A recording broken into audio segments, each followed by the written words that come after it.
Waalaikumsalam. Macam mana dengan muka kau? Jangan kacau aku. Aku stres, aku sedih. Jangan kacau aku.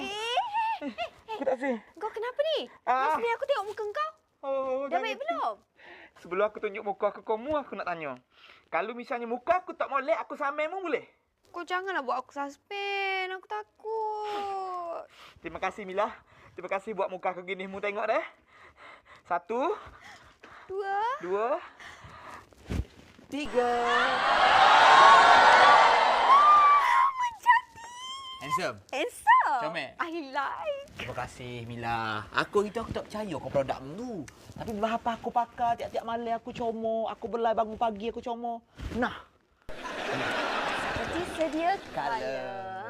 Itulah lain kali bila aku jual apa-apa, aku beli je. Sebab aku jual selalu benda-benda yang baik di kalangan yang terbaik. Tapi yang bedak sejuk tu bukan ramuan aku lah tu. Masa dah nampak orang dah. Masa. Okay, 1, 2, go. Yuhu! Apa tu? Duduk yuhu dekat dalam. Bagilah salam. Assalamualaikum. Waalaikumsalam. Kejap. Ini mesti nak beli kain ke? Tak apa, saya ada kain. Nak kain mana? Boleh pilih? Kain ni.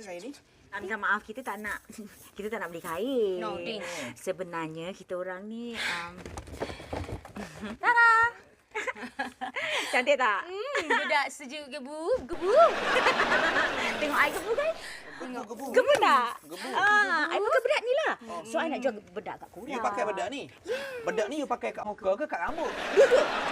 Dia kalau pakai kat muka, dia boleh efek kat rambut. Tengok. Kan I macam Mak Saleh kan? Ada tak? Mbak jual bedak sejuk. Saya ni baru pakai bedak sejuk. Laku ke jual? Laku lagi. Orang ni cakap tak laku. Ya Allah, kita orang ni menyaga beratus-ratus. Satu hari baru 300-400 botol habis kan? Ya, betul. Banyaknya aku ketinggalan. Banyak dia jual. Aku jual satu hari 4 botol je. Patutlah muka dia macam tu. Dia pun peniaga bedak sejuk. Oh, ya ke? Tapi bedak sejuk dia saya nak royak memek. Lah. Kalau A kenapa jual 4 botol je? Tak betul sebab dia jual orang-orang hot grade B. B naik A. Nanti saya jual lagi pada orang grade A. Bedak sejuk saya baik. Tak percaya tengok kawan saya ni. Dia, muka dia alergi. Dia makan seafood. Bengkak sini, bengkak sana.